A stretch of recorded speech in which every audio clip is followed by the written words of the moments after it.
tegak berdiri untuk masa depan, memadukan dan mengembangkan keislaman, keilmuan dan keindonesiaan.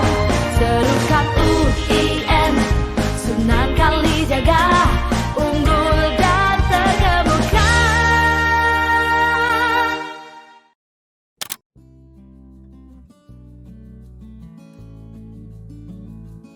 Para pemirsa, para akademisi UIN Sunan Kalijaga, kali ini kita mendapatkan tamu yang sangat istimewa yang kita banggakan bersama, yaitu Ketua Muhammadiyah, beliau Profesor Ajengan Kiai Haidar Nasir. Kita sangat beruntung beliau bersedia dalam acara Greet and Meet ini. Prof Haidar, sehat-sehat semuanya? Alhamdulillah, Mas. Alhamdulillah. Ya, kita doakan, Mas Rektor.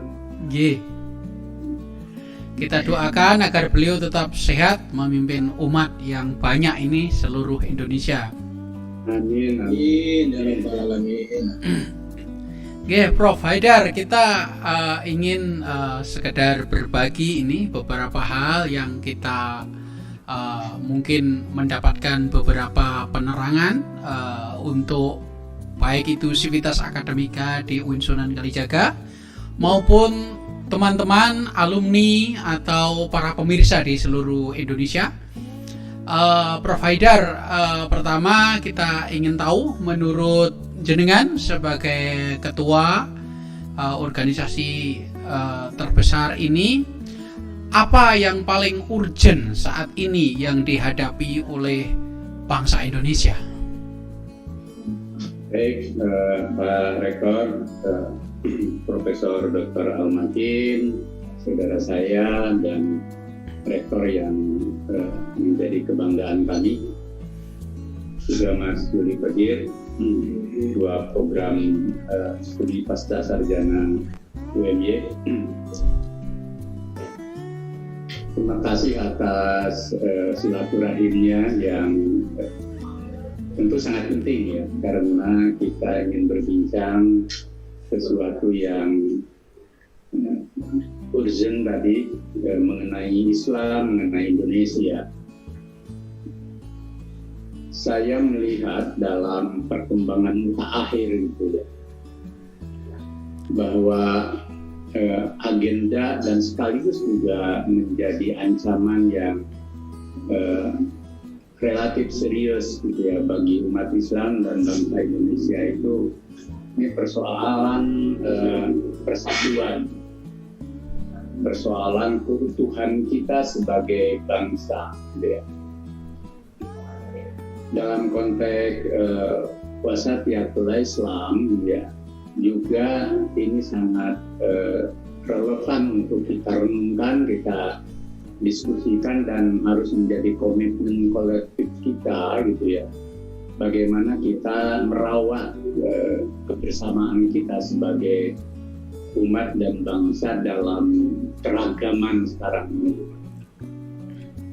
Nah, kenapa saya katakan sebagai sesuatu yang urgent dan juga menjadi penting bagi kita? Pertama, ada fenomena di mana perbedaan paham, perbedaan politik, gitu ya, perbedaan lebih-lebih yang menyangkut kepentingan di tubuh bangsa kita, juga dalam tubuh umat Islam kita yang mayoritas di negeri ini, itu cenderung malah dipertajam ya, dipertajam dan dibuka ruang perbedaan itu tidak untuk mencari titik temu dan tasamuh gitu ya, tetapi justru untuk menambah dalamnya perbedaan itu ya. Kita lihat misalkan di tubuh Muslim, saya punya asumsi dari penelaan sejarah Oke. Secara sosiologis, dan Pak Rektor Al-Makin juga paham betul soal ini. Secara umum sebenarnya kan umat Islam kita ini dan bangsa kita itu moderat, ya. Ya, itu modal kuat kita sebenarnya. Dan moderasi ini menjadi sesuatu yang akan membawa kita menjadi bangsa yang tetap utuh dan kalau toh ada dinamika konflik, tetapi tetap dalam ruang di mana kita bisa resolusi secara moderatnya. Tetapi penajaman ini kentara sekali begitu ya, sehingga setiap ada misalkan muncul dinamika di tubuh umat Islam itu gampang dikasih stigma gitu ya. Ada yang stigmanya itu itu radikal ekstrim gitu ya, dalam makna ancaman terhadap NKRI, ancaman terhadap toleransi, ancaman terhadap kebinekaan. Tapi juga ada kemudian stigma yang lain bahwa ini Islamofobia, anti-Islam, ancaman terhadap ulama gitu ya. Nah, padahal sesungguhnya jangan tidak seperti itu sebenarnya. Memang ada irisan-irisan yang dulu kan aliran khilafah gitu kan dan lain sebagainya gitu, atau yang memperjuangkan amar ma'ruf nahi munkar atau sejenisnya itu dengan cara yang membenarkan kekerasan gitu ya. Tetapi secara umum kan tidak gitu kan. Hanya paham yang puritan dan lain sebagainya yang sebenarnya bisa kita ajak dialog ya. Nah, sementara yang lain sebenarnya juga fenomena ya sebenarnya tidak Islamofobia, tetapi ya ada semacam respon yang bias saja gitu ya, terhadap fenomena kebangkitan Islam atau ingin orang hijrah pada Islam yang sebenarnya juga memang tidak pas gitu ya. Nah, ini di dalam konteks keagamaan. Dan ini meluas dalam kehidupan politik kebangsaan kita gitu ya. Jujur bahwa pemilu sudah selesai, pilpres sudah selesai, tetapi aura pembelahan politik masih kuat.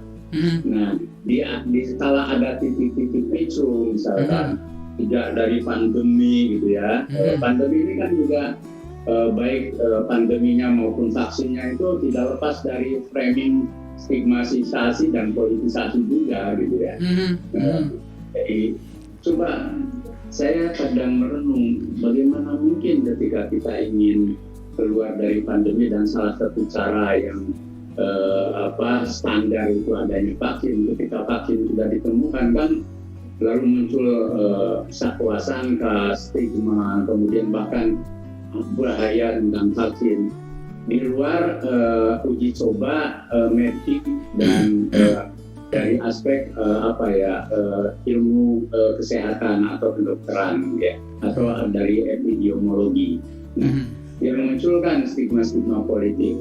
Wah, saya nggak akan mau pakai vaksin dari negara ini, saya ingin dari negara ini saja. Padahal dari harganya yang dia sebut alternatif itu jauh lebih mahal misalnya, dan seterusnya, ya. Karena ketidakpercayaan.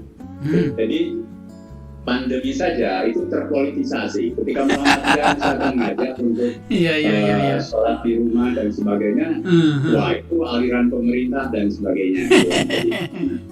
Nah, faktor kedua, Mas, ini ada radikalisasi medsos menurut saya. Medsos. Iya, radikalisasi medsos. Medsos menjadi ruang baru lahirnya para buzzer gitu ya, yang tidak bertanggung jawab, baik yang menyulut isu-isu keislaman yang mengeras Islam yang juga cenderung nanti bisa membuka ruang pada potensi kekerasan, atau sebaliknya juga yang anti-Islam, anti-agama atau anti fenomena keislaman. Dan apa yang terjadi di ruang publik sekarang soal gugat-menggugat proses hukum sebenarnya satu bukti dari proses radikalisasi medsos gitu ya. Nah, ruang ini juga kalau tidak kita moderasi Jangan-jangan nanti malah konflik sosial nasional itu tidak lahir dari gesekan langsung antar kelompok. Jangan-jangan karena media sosial dan dari para buzzer yang ini menjadi pelaku-pelaku baru yang memperoleh dua keuntungan mereka, satu popularitas, ya. Kedua dia menyulut popularitas dan isitas, karena kan semakin banyak viewernya kan dia semakin dapat bonus gitu ya dari YouTube gitu ya. Coba aja kita bisa nyebut beberapa nama gitu. Dia begitu leluasa gitu mengejek, menghina institusi agama, orang beragama gitu. Jadi sama-sama misalnya dia Islam atau sebaliknya. Kok melebihi para mubalik di yang keras itu di forum-forum tabligh yang sama kerasnya ini lebih keras menurut saya. Dia berani dan bebas dari jeratan proses hukum. Maka dalam konteks ini sebenarnya soal hukum itu hukum ITA ya, mestinya harus tetap ya tanpa pandang bulu. Nah sering kan masalah itu terjadi, ini gampang dikriminalisasi, ini enggak gitu. Itu aja sebenarnya. Jadi ini gampang diusut, diurus oleh proses hukum, ini kok dibiarin gitu kan. Jadi, nah ruang ini menjadi sangat terbuka. Mohon maaf saya dimasukkan ke berbagai grup yang nasionalis ultra gitu kan, sampai yang Islamis itu, dan saya mengikuti saya. Konflik seperti ini tuh kentara sekali ya. Nah, karena itu mungkin UIN, Sofia, menurut saya di samping UMY ya tentu Mas Qadir itu perlu bersinergi juga dengan PTM dan bahkan juga dengan perguruan tinggi negeri dan swasta lain, setidaknya di Yogyakarta, di daerah istimewa dan untuk menjadi penggerak baru gitu, menjadi pelopor moderasi beragama dan moderasi berbangsa yang lebih cultural gitu ya, tidak politik ya, tidak politis gitu ya. Dan saya pikir Mas Makin yang punya modal ilmu dan pengalaman lintas seperti ini itu Mas Yuli Qadir juga perlu ajak teman-teman untuk bagaimana bertablik di ruang publik sekarang secara lebih mencerahkan, yang membawa moderasi yang lebih cultural, lebih irfani ya, dalam konteks agama. Saya pikir ini bisa jadi arus baru bagi Islam Indonesia dan keindonesiaan di masa depan. Lebih-lebih kita punya hutang sebenarnya bagi generasi milenial agar mereka tidak terbawa arus pada kontradiksi tadi.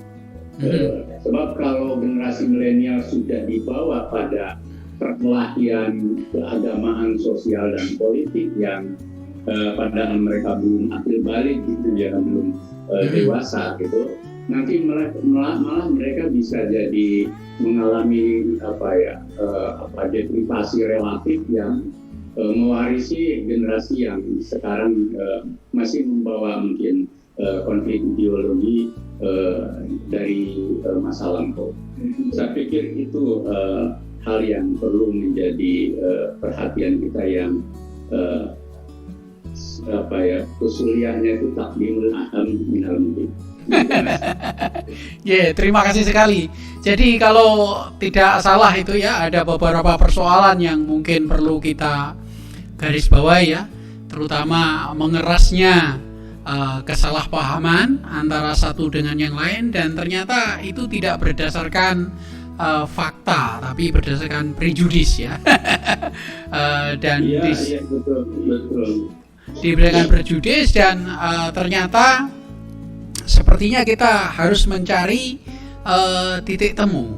Kira-kira wilayah mana yang perlu kita kerjakan? Karena kalau itu ke arah universitas, yaitu ke arah para intelektual, ini kan mempunyai kelemahan intelektual, yaitu rata-rata kita tidak langsung mempunyai koneksi yang kuat dengan grassroots, yaitu dengan akar rumput. Kita kan pada dasarnya juga bergaulnya juga dengan sesama mahasiswa atau sesama dosen atau sesama peneliti. Saya kira seperti Muhammadiyah ini kan jelas sekali punya akar yang sangat luas di seluruh Indonesia. Lah, kira-kira Pak Ketua ini bisa agak diterangkan ke kita apa saja yang sudah kita amalkan dalam hal ini dan kira-kira strateginya apa ini? Baik, menurut saya pertama sasaran utamanya di basis komunitas di jamaah. Tinggal kan variasi jamaah sekarang ini meluas itu, baik diversifikasinya maupun spektrumnya gitu ya. Ada jamaah yang offline gitu ya, masjid, gereja gitu kan, terus kemudian kelompok-kelompok sosial.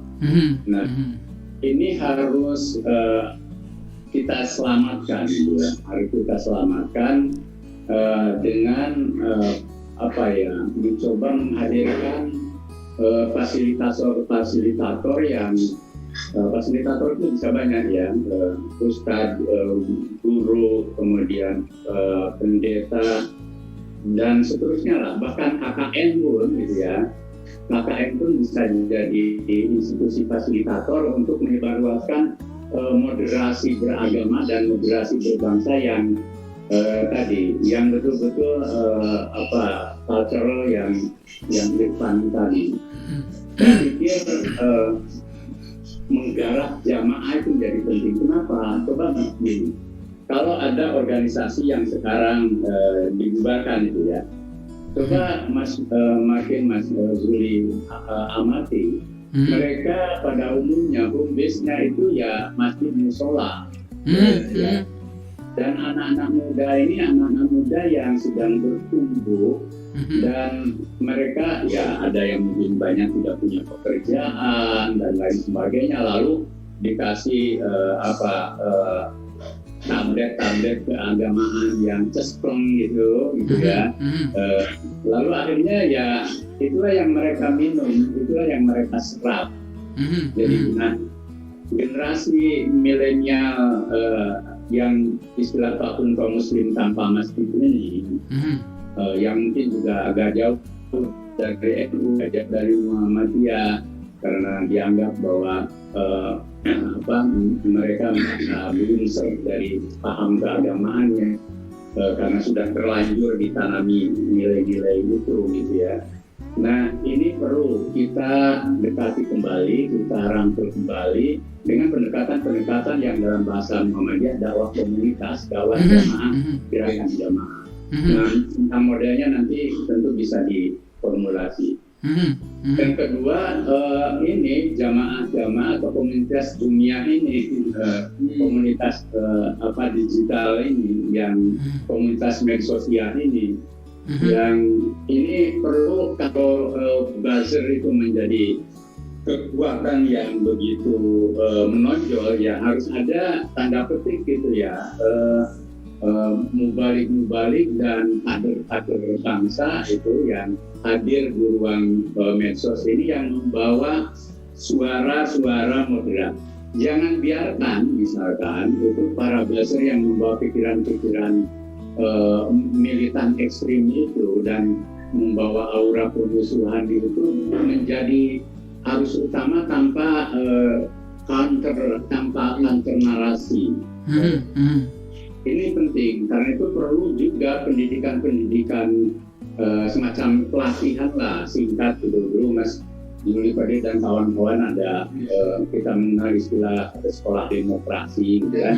Mungkin ini ada sekolah sekolah moderasi bagi mereka supaya mengisi ruang medsos ini agar tidak hanya mereka gitu. Karena dakwah alternatif seperti ini jauh lebih memberi lebih moderat juga gitu ya.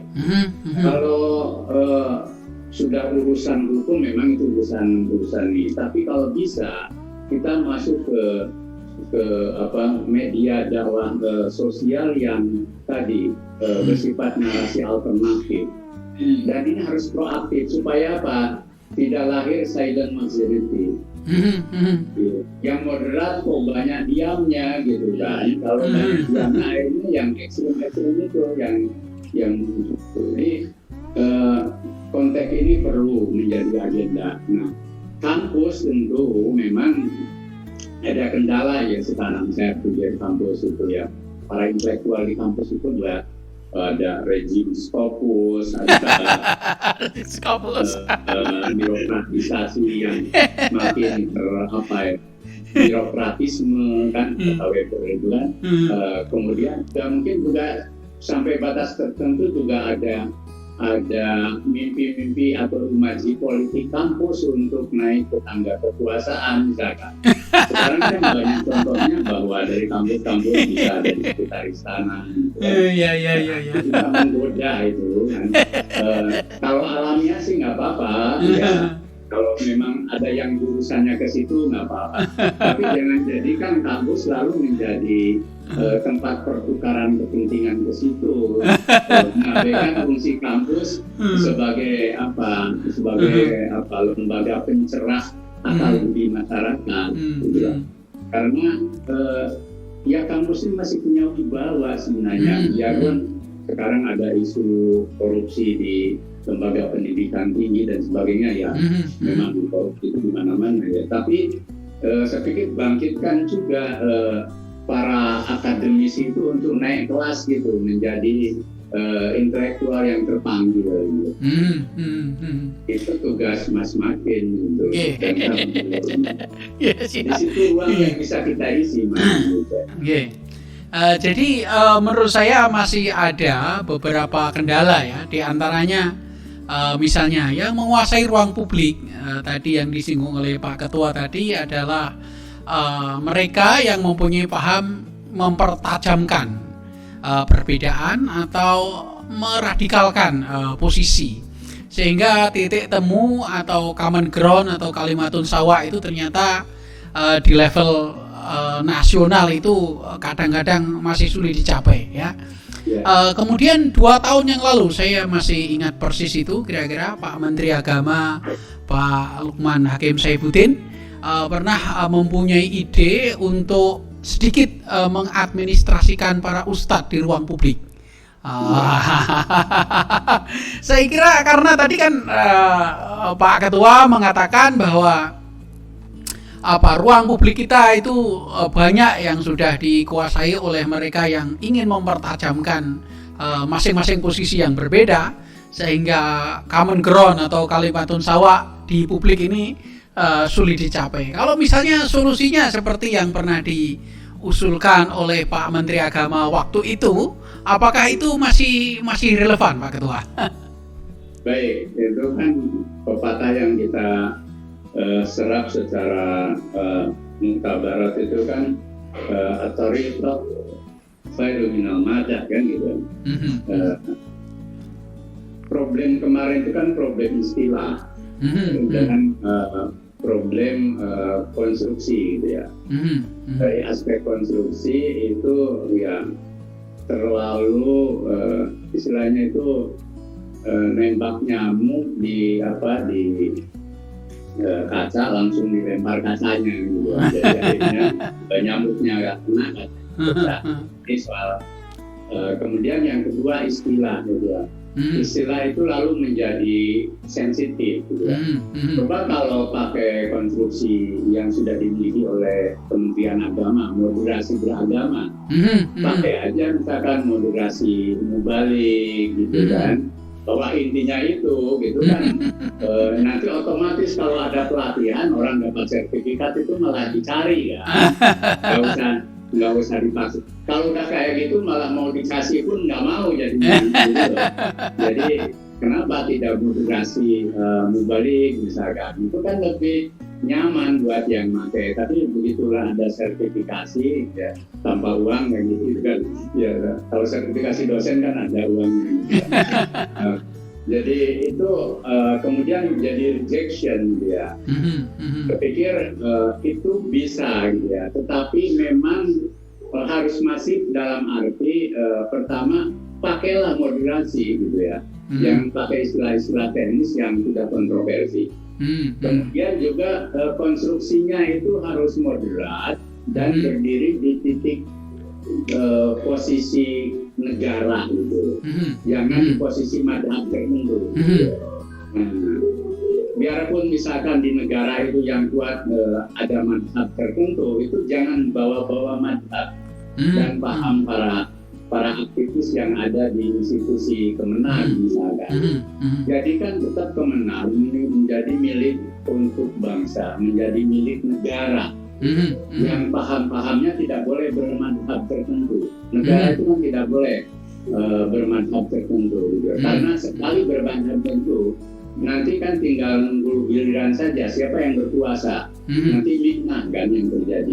Saya pikir sejarah Islam kan punya pengalaman buruk soal fitnah ini kan. Jadi jangan sampai itu terjadi gitu kan. Jadi maka harus bisa menahan diri. Siapapun yang berkuasa di satu institusi negara, dia tidak boleh membawa madhabnya. Bawalah pada nilai ketuhanan yang Maha Esa gitu kan. Itu menjadi jaminan. Saya pikir itu instrumen yang bisa ya. Kemudian yang kedua, kan spektrum mereka yang kita taruhlah ada konstruksi bahwa masih ada gangguan dari mereka yang punya pandangan ekstrim atau radikal ekstrim ya, dalam paham agama maupun dalam paham kebangsaan. Harus di-cluster mana yang memang lebih ke puritan sebenarnya dan tidak punya agenda negara atau apalagi kontra negara. Nah, mereka yang puritan ini itu harus menjadi sasaran untuk moderasi. Dan itu perlu mereka yang adaptif terhadap kelompok ini. Jangan yang sudah reject dari kelompok ini. Mereka setiap kelompok itu kan ada sosiogramnya ke Mas Makindo. Kalau datang dari si ini, biarpun benar itu mesti ditolak gitu kan. Ini sosiologis memang. Kalau datangnya dari Mas Zulfi Qadir itu udah ketahuan, wah ini Muhammadiyah, ini UMY kan. Itu sebaliknya juga kalau ini mesti dari sini. Bukan soal bajunya, tetapi kan orang juga sering tahu. Dia sudah setiap hari meneriaki kita, setiap hari menstigma kita, setiap hari menganggap kita ini mengancam negara, membawa kita ini beragama yang nanti membawa pada terorisme. Padahal ini hanya mungkin kan gini, orang Puritan itu kan dia beragama mungkin sekedar terbatas dalam paham Bayani saja gitu ya.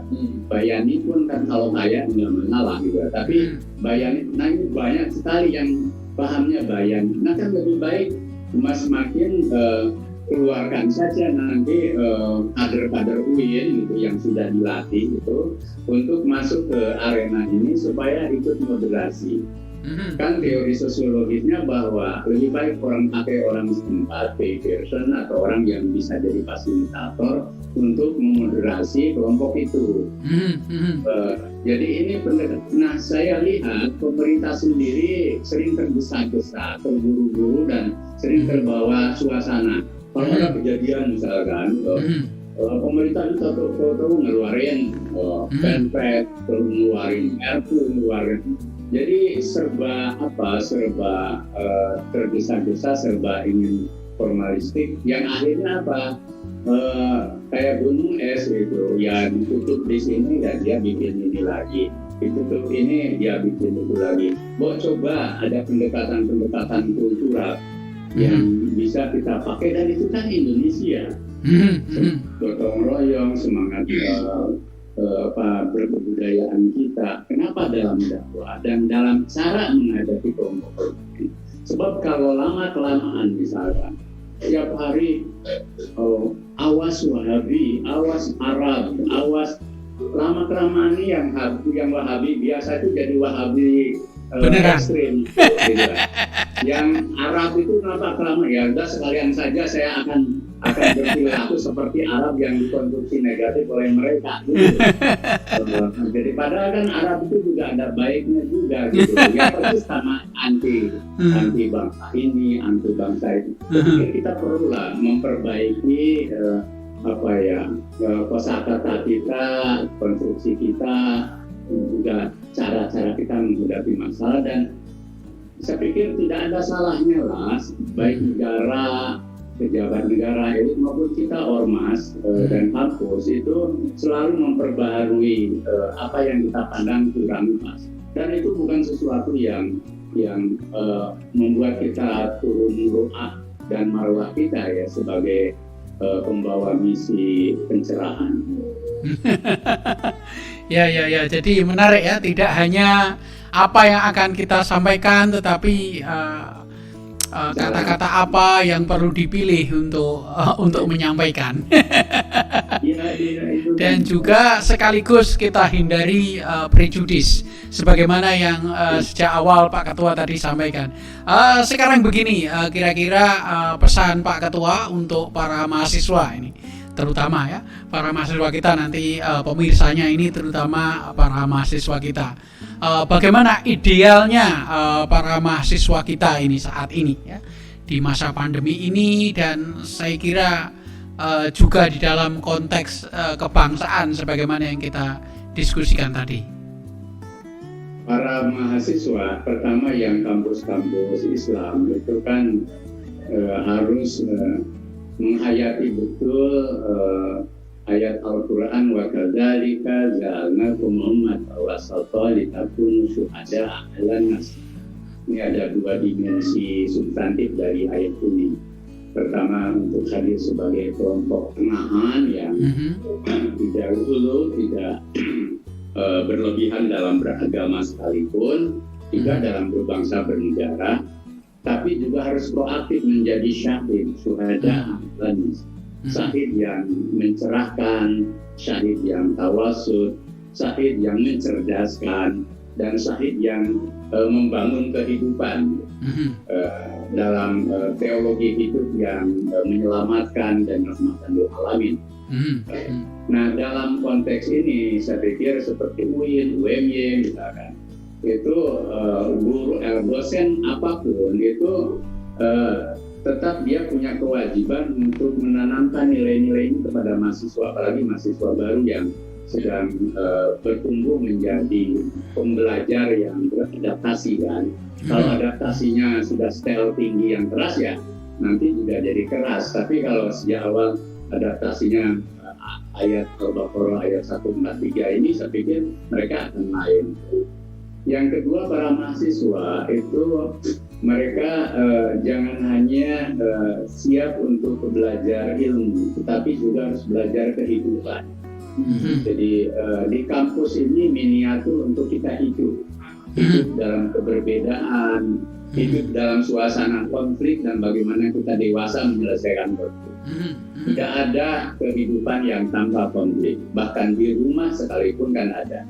Tapi orang yang diajari untuk resolusi konflik yang pakai al-fuzar etik itu sebenarnya dia akan dewasa cara menyelesaikan. Boleh jadi tidak semua konflik itu terselesaikan, tapi orang tahu posisi untuk berhenti dari konflik itu. Nah, ini menjadi penting karena apa? Karena sering bahwa kampus itu juga menjadi pusat dari embrio lahirnya pikiran-pikiran yang memecah, pikiran yang ekstrim, dan pikiran yang tidak menyatukan. Kemudian yang ketiga, aktivis-aktivis mahasiswa itu dari berbagai aliran itu harus belajar juga untuk tasamu dalam keragaman aktivisme mereka. Mereka belajar untuk berkuasa gitu di kampus, itu kan itu manusiawi sebagai Homo sapiens ya.